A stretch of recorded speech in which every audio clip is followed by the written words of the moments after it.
Bismillahirrahmanirrahim. Assalamualaikum warahmatullahi wabarakatuh. Bersama saya Wan Kamaruddin Wan Ibrahim dalam khidmat syariah live dari Pusat Penyiaran Digital TV Al-Hijrah Pusat Islam Kuala Lumpur.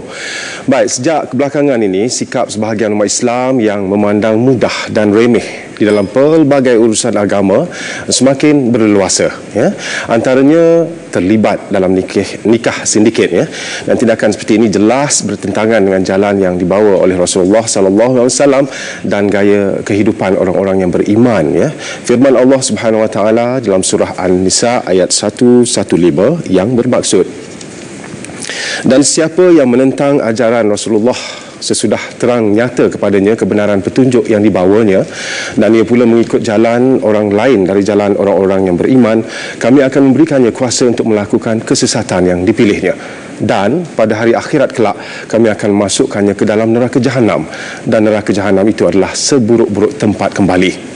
Jadi untuk memperhalusi topik bahaya nikah ni, kita ada 3 orang panel, tapi sebelum itu kita saksikan dulu klip yang disediakan ini.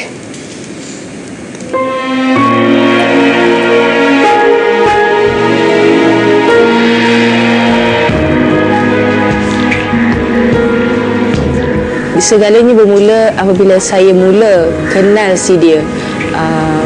Masa tu umur saya 17 tahun, mana orang kata muda lagi masa tu. Dalam sebulan ke 2 bulan perkenalan kami, dia ajak saya kahwin. Saya masa tu rasa macam indah, semuanya indah, jadi saya ikutkan aja. Walaupun sebelum kahwinan tu dia jujur dengan saya, dia mengatakan dia dah ada isteri, dah ada anak dengan isteri yang pertama. Tapi itulah, macam saya katakan, saya terlalu muda untuk berfikir dengan secara matang masa tu. Jadi saya terima dia seadanya. Saya dah membelakangkan keluarga saya, membelakangkan segala apa yang orang sekeliling kata, kawan-kawan, keluarga. Saya ikut dia. Dia kata nak kahwin dengan saya. Jadi saya ikut dia ke sempadan, kahwin di sana.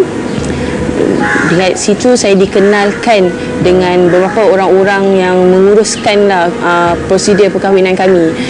Ada saksi, ada wali yang saya sendiri tak kenal sebenarnya, tapi saya ikutkan. Saya digunakan seorang anak, dan kemudian hubungan kami tak seperti yang saya bayangkan sebelum ni. Masa umur anak saya setahun lebih, pergolakan berlaku. Ketika umur saya, anak saya berumur 2 tahun, isteri pertama suami saya datang menyerang saya. Perkahwinan dia dengan isteri pertama tu tak sah. Jadi dia memberitahu saya perkahwinan saya mungkin juga tak sah kerana ia melalui ejen. Kehidupan selepas tu macam mana? Lepas puan dah tahu kata CJ nikah tak sah, mungkin dan juga semestinya sejak kelahiran anak puan juga bukan yang sah. Jadi macam mana? Boleh kongsikan dengan kami? Sejak pada saya kahwin tu, keluarga saya dah tak pedulikan saya, dah buang teruslah, senang cerita. Adik-beradik pun dah tak ambil tahu sangat. Saya bergerak sendirian. Saya naik turun mahkamah nak uruskan prosedur. Memang salah saya. Saya tidak ambil tahu semuanya, dan saya menyesal sangat-sangat dengan apa yang berlaku, menyebabkan anak saya yang sekarang ni dah tak ada status. Saya sendiri tak tahu status dia apa, status perkahwinan saya macam mana.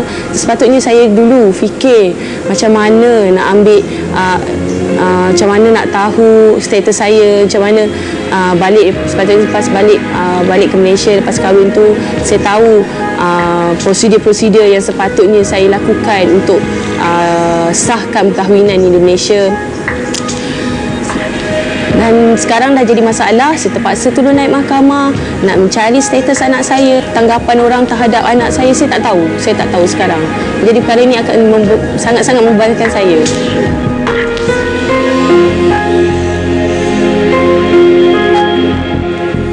Baik, itu tadi luahan dari Puan Zaid, dan kita akan dapatkan komen daripada panel-panel kita tentang luahan rasa Puan Zaid di segmen kedua nanti. Kita ada 3 orang panel malam ni Di hujung sana adalah Ustaz Muhammad Khori bin Jusoh, Ketua Penolong Pengarah Bahagian Pendaftaran Perkahwinan Jabatan Agama Islam Wilayah Persekutuan Jawi. Di tengahnya adalah Ustaz Suhaimi Ahmad, Wakil Pendaftar Nikah Cerai dan Rujuk Pejabat Agama Daerah Petaling. Dan di sebelah saya adalah Profesor Dr. Cik Nuraini Hashim, Pensyarah Fakulti Undang-Undang Universiti Islam Antarabangsa UIA. Assalamualaikum kepada semua panel. Assalamualaikum. Terima kasih cuti-cuti panjang tak ke mana-mana bersama kita. Ya. Okey, tadi luahan Puan Zaid, Ustaz Khori, kalau kita tengok, kita akan komen di segmen kedua nanti. Tapi kalau kita nak tahu dulu nikah sindiket ni di Jawi, modus operandi dia macam mana biasanya? Okey, Encik Wan, biasanya dalam kalau kita lihat modus operandi nikah sindiket di sini, biasanya kita akan sedar nikah sindiket itu lewat. Tapi bila kita discuss dengan orang yang terlibat, biasanya nikah yang macam ini diuruskan oleh ejen-ejen. Dan apabila orang-orang yang menghadapi sedikit masalah, kadang-kadang bapaknya tidak bersetuju, kadang-kadang dia ada masalah yang tak dapat mengandung dulu umpamanya, kan. Orang yang macam ni dia berada dalam keadaan panik.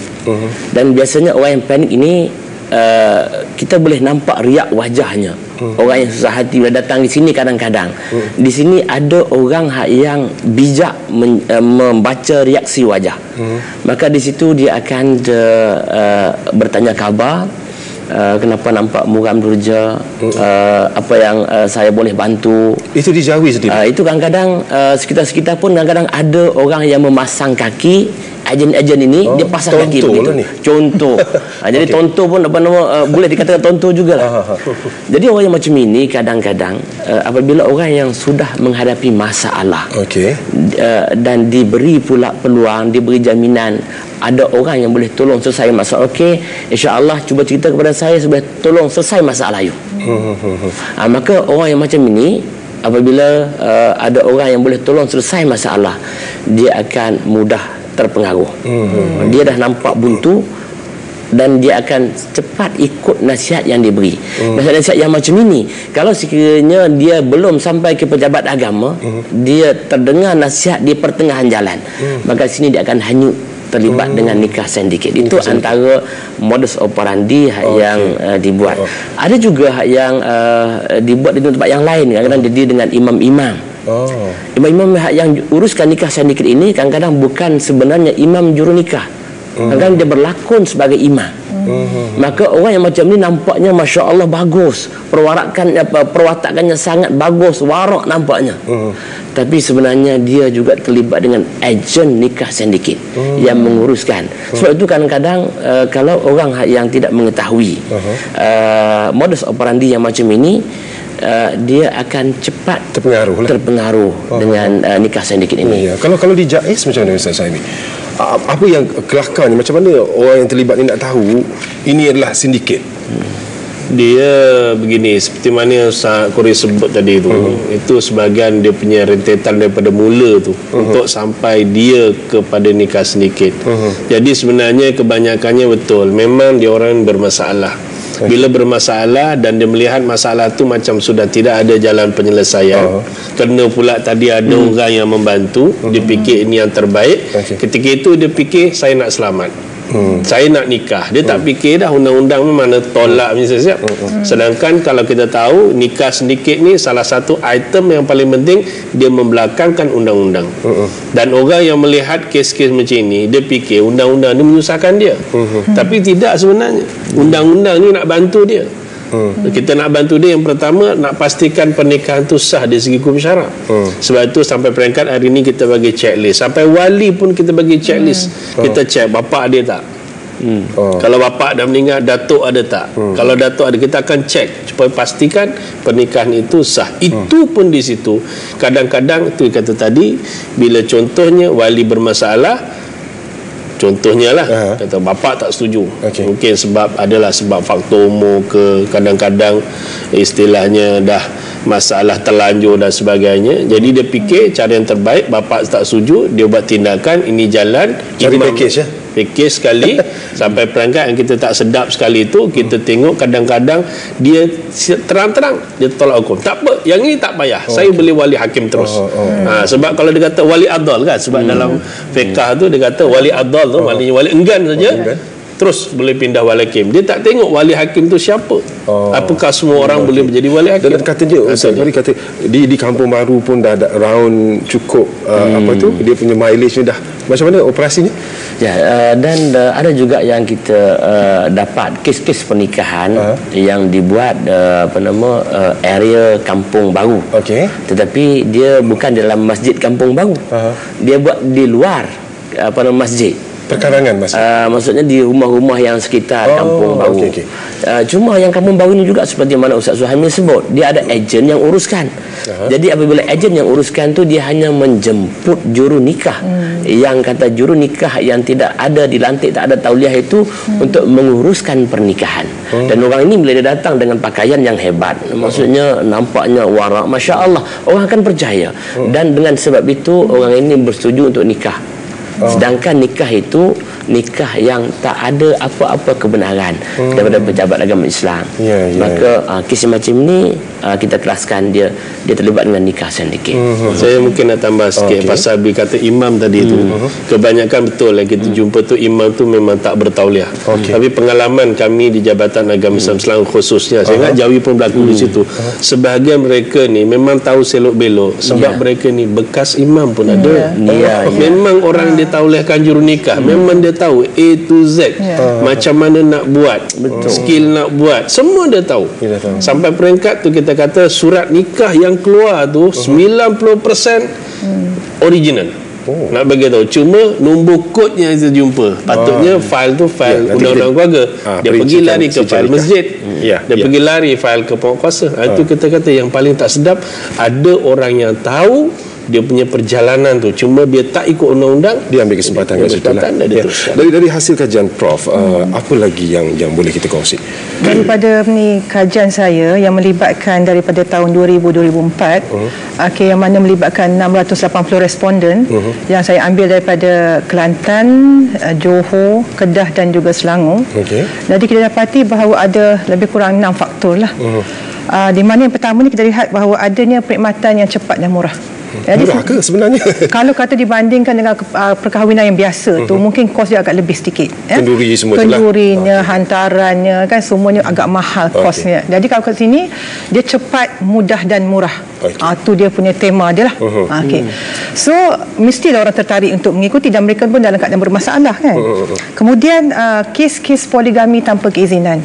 Contohnya bagi Seksyen 23 di bawah Akta Undang-Undang Keluarga Islam Wilayah-Wilayah Persekutuan, dengan dia menyatakan bahawa ada peraturan-peraturan yang mesti diikuti, syarat-syarat yang mampu atau tidak dan sebagainya.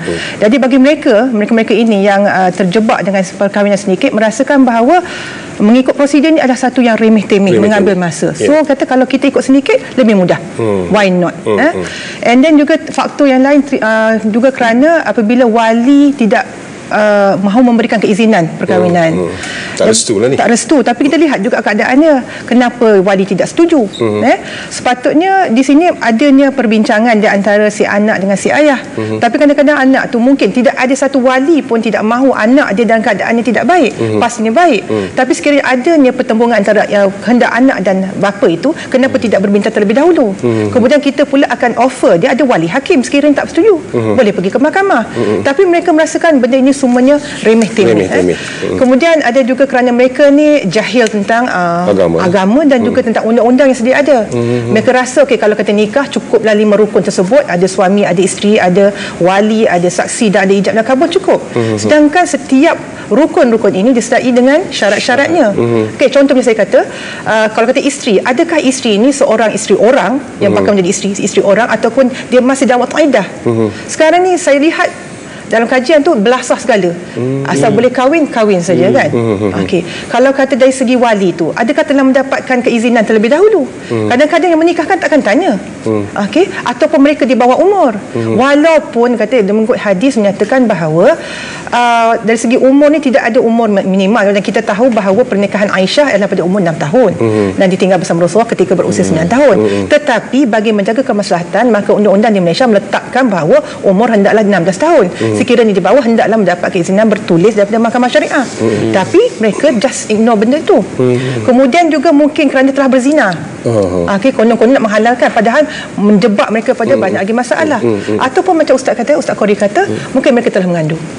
Itu antara punca-punca atau faktornya. Ya. Dan ada juga yang menggunakan mazhab lain, kata dia jaiz. Apa selalu yang diguna, Ustaz? Dia begini, masyarakat kita ni kadang-kadang dia pasal duduk kat Malaysia, dia pandang mazhab Syafi'i saja. Okey, betul. Dan kita pun mengiktiraf 4 mazhab. Mana Hanafi, Hambali, Maliki dan Syafi'i. Jadi bila dia faham Syafi'i begini, dia faham di situ. Kena pula bila datang Imam Jurunikah yang warak dia katakan tadi, ya, dia kata tak apa, kita boleh pindah mazhab. Kat Mekah boleh, kalau kita kat sana bawa isteri pegang tangan boleh, sini kenapa tak boleh?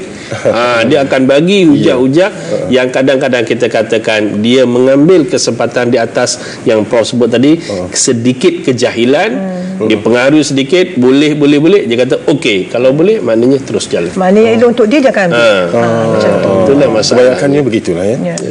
Okey, kita akan berehat seketika, dan sekiranya di kalangan penonton yang ada persoalan nak tanya ataupun berkongsi pengalaman dan sebagainya, sila hubungi kami di talian yang akan kami siarkan sebentar nanti, dan juga ataupun boleh terus letakkan pandangan anda di Facebook, insya-Allah kami akan bacakan. Kita berehat dulu seketika.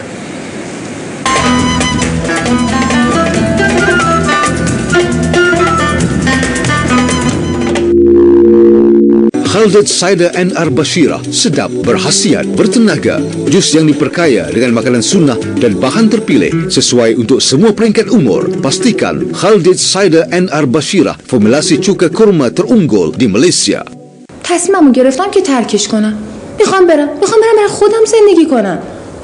آقای دکتر به اینجام رسیده. نه. اینجا. حدوداً اینجا. بله. پس هنوز امیدی هست. فکرم ناراحت بود. تا یه روز توی کارگاه ساختمانی صداشو شنیدم. چی کار داری میکنی؟ اون آقاشن دارم میرم بیرون.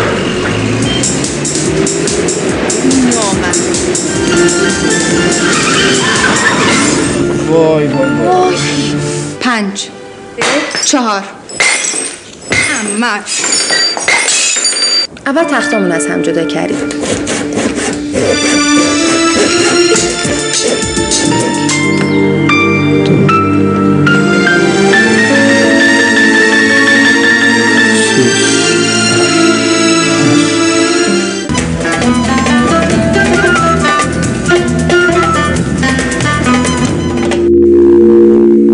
Baik, terima kasih kerana anda masih bersama Khidmat Syariah di TV Al-Hijrah.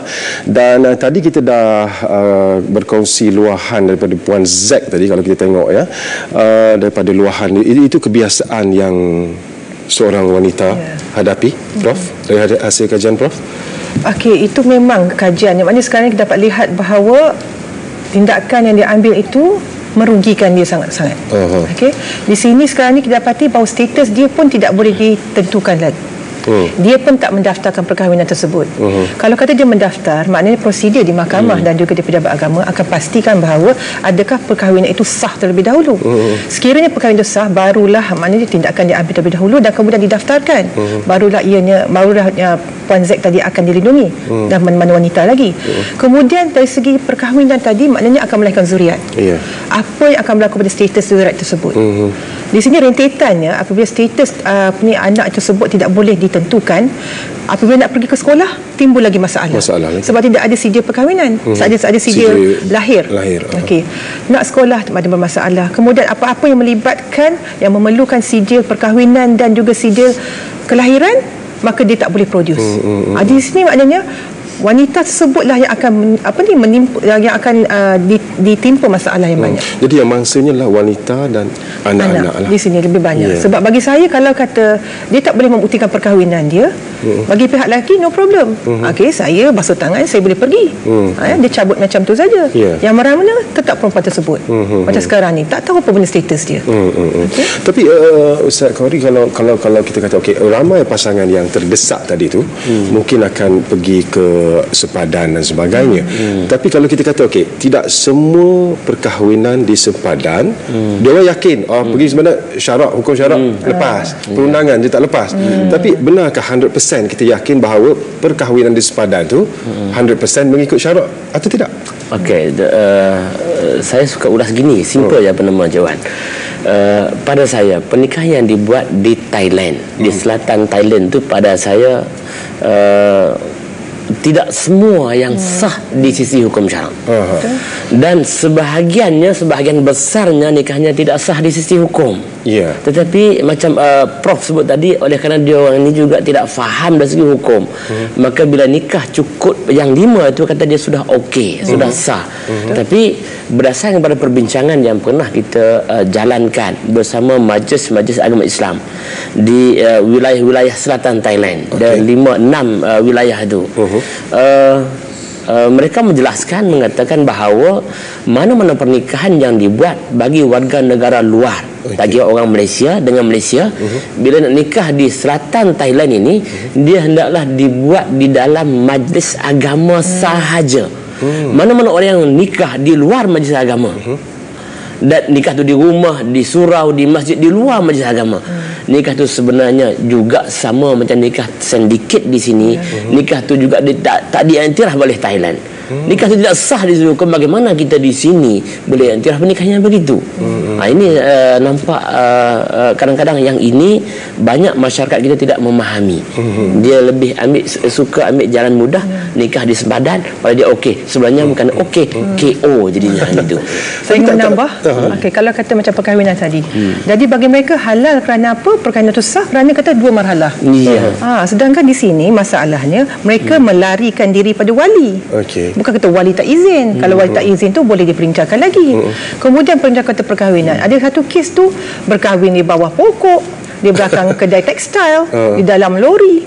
Keadaan perkahwinan itu sendiri tidak menunjukkan betapa perkahwinan itu dihargai sebagai satu ibadah. Itu masalah yang kita hadapi. Sepatutnya perkahwinan adalah satu benda yang murni. Murni. Kalau kita kata macam mana pasangan, Ustaz Saimi nak tahu benda ni sama ada package ni sah ataupun sindiket ni. Dia beginilah, katanya internet pun dah ada offer sekarang. Ada sekarang. Kalau kita buka internet tu, dia kalau macam kat Thailand tadi tu, saya tengok dia ada orang boleh uruskan daripada daripada KL sini, boleh sampai sana, boleh nikah, boleh balik, boleh package lagi. Kalau nak bermalam sekian, nak 2 malam sekian, nak balik terus sekian, sampai macam itu sekali. Itu mungkin tambah sikit lagi lah. Ada yang offer umrah pun ada. Ataupun mana-mana mensucikan entiti. Lepas habis tu sucikan. Cuma tadi tu bila disebut tentang masalah ialah nikah tu macam mana kita nak tahu dia sedikit ke tidak sebagainya. Salah satu mudah aja. Kalau dia duduk di satu negeri, contoh di KL atau Selangor, dia nikah mesti berjabat agama ataupun mahkamah. Mana boleh kata saya nak nikah pergi Jabatan Haiwan, contohnya. Saya pergi ke Jabatan Immigration contohnya, kecuali warga negara asing, mesti ke Jabatan Agama Islam atau pejabat agama. Jadi maknanya ada dokumennya, ada prosedurnya, dan endingnya mesti ada kebenarannya. Jadi kalau kata nikah je tak payah ada dokumen apa-apa, boleh menikah terus, itu tanda utama mengatakan bahawa pernikahan itu adalah pernikahan sendiri. Aku belum tengok lagi tu. Sebab kadang-kadang masyarakat kita tak faham, sikit je lah. Dia kata kalau nikah sendiri otomatik tidak sah. Tak gitu juga. Sebab kadang-kadang yang nikah tu ni kita jumpa banyak Ustaz Khawri. Ustaz Khawri pun dah jumpa, kita pun dah jumpa. Dia pakat je senang ginilah. Laki, perempuan, wali, dua saksi ijab kabul. Rukunnya cukup, semua sempurna. Bahkan kadang-kadang jadi wali ayahnya. Tapi kenapa nikah sedikit? Sebab salah satunya isu poligami. Contoh, dia kata susah sangat, ayah nikahkan sendiri. Betul, dari segi hukum syaraknya betul, nikahnya sah. Tetapi kena ingat, bila dia langgar undang-undang, tetap dikatakan pernikahan itu sedikit ataupun berlawanan dengan enactment. Kalau kita di Selangor kita sebut berlawan enactment, maknanya tidak ikut undang-undang. Itu simptom yang besar. Jadi Prof, kalaulah di kalangan penonton kita ni ada yang dah terlibat, dah pergi dah ke sempadan dan sebagainya, terutamanya wanita lah yang melihat itu, apa step tindakan yang sepatutnya diambil? Kalau kata mereka telah bernikah, jadi sekarang ni bagi saya lah, memang kita meletakkan kepercayaan pada suami. Tapi walau bagaimanapun, bagi pihak kita kena ada perasaan curiga. Bila kata kalau nikah tu, pastikan bahawa perkahwinan itu sah.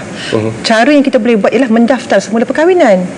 Sebab prosedur di pejabat agama dan juga di mahkamah kelak akan memastikan bahawa perkahwinan itu sah dari segi hukum syarak terlebih dahulu.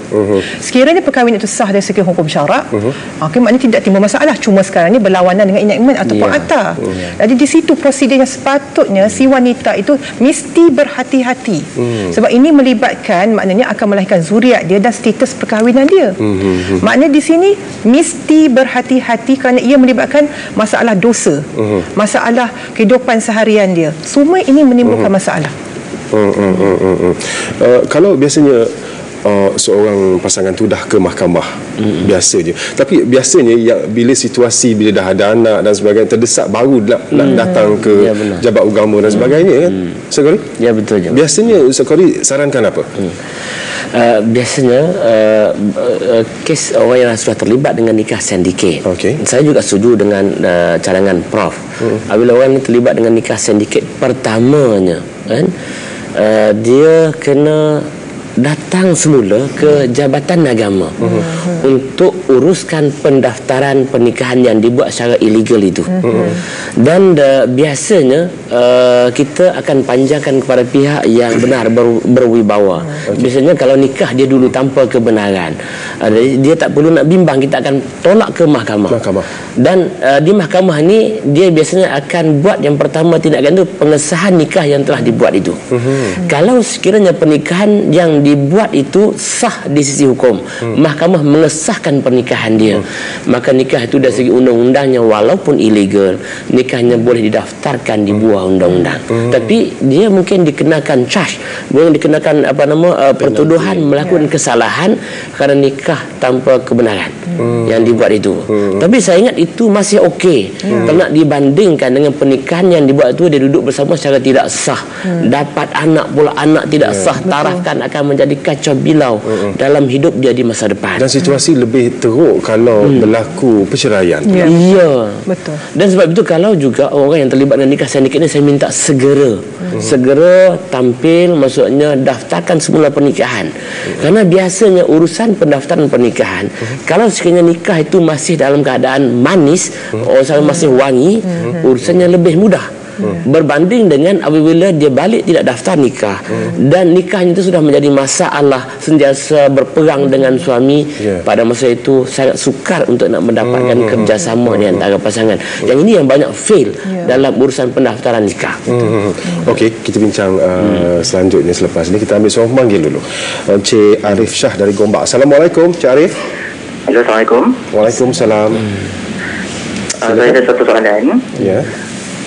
Soalan saya berkenaan dengan anak tidak sah taraf disebabkan oleh perkahwinan sindiket. Tidak bolehkah ujian DNA melepaskan taraf anak ini sebagai anak yang sah dari sudut biologi ataupun dari sudut syariah, sebab anak ni tak bersalah? Itu sajalah.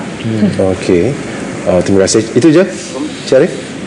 Ya, itu saja. Okey, Assalamualaikum. Tapi macam mana nak sah taraf kalau nikah tu belum disahkan? Ustaz Saimi nak komen? Dia begini, satu, kita cerita sah taraf ni segi hukum fiqah, syarak.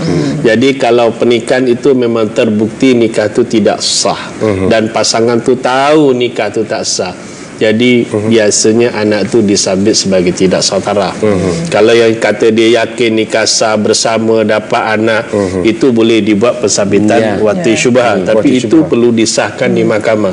Jadi kalau memang dah betul pernikahan itu tidak sah, dia pun tahu, jadi secara hukum syaraknya dia tetap disabit tidak sah. Betul memang hasil percampuran air mani di antara lelaki dan perempuan tersebut, betul kita tahu. Kalau disahkan DNA pun betul memang dia punya DNA dia. Tetapi masalah kita bukan melihat dari segi biologinya, tapi segi hukum syaraknya. Jadi kalau hukum syarak dah kata memang tidak sah, maka tidak sah taraf. Maknanya tindakan pertama yang perlu dibuat adalah mendaftarkan. Kita minta tengok status perkahwinan itu dulu. Dia akan tengok statusnya. Kalau mahkamah dapati yakin sah, mana anak itu boleh sah tarafkan. Kalau misal kata mahkamah kata nikah tu memang tidak sah, jadi anak itu boleh automatik tidak sah taraf. Kalau dia kata dia yakin bahawa anak itu sah, yakin baik dia bukti kat mahkamah. Kalau mahkamah dah dia bicara perempuan dan sebagainya, dia buktikan bahawa dia yakin ketika bersetubuhan itu nikahnya sah, jadi mahkamah boleh mensabitkan sebagai anak wati syubhat. Tapi prosesnya tu agak panjang. Satu soalan di Facebook, kalau kita ambil yang terakhir tu, daripada Hafiz Hadi, ramai juga yang merahsiakan dan tidak mahu declare status sebagai isteri kedua, ketiga ataupun keempat. Prof, ini dilema isteri yang berpoligami lah. Saya rasa ramai juga yang merahsiakan betul-betul, sanggup mengambil risiko. Apa nasihat Prof? Bagi saya, masalah poligami ni kalau dijalankan secara mengikut dari segi hukum syarak, dari segi undang-undang, tidak timbul masalah. Kan? Kenapa bagi saya lah, mungkin dia kata jodoh dia. Saya rasa jodoh tu takkan datang kalau kita tak mencari. Jadi macam sekarang, dalam keadaan dia tahu seorang lelaki itu merupakan suami orang, dan dia pula maknanya dia akan mengambil risiko untuk berkahwin dengan suami orang, dan juga dalam keadaan bila dia berkahwin sedikit, keadaan ni takkan tentram. Kan?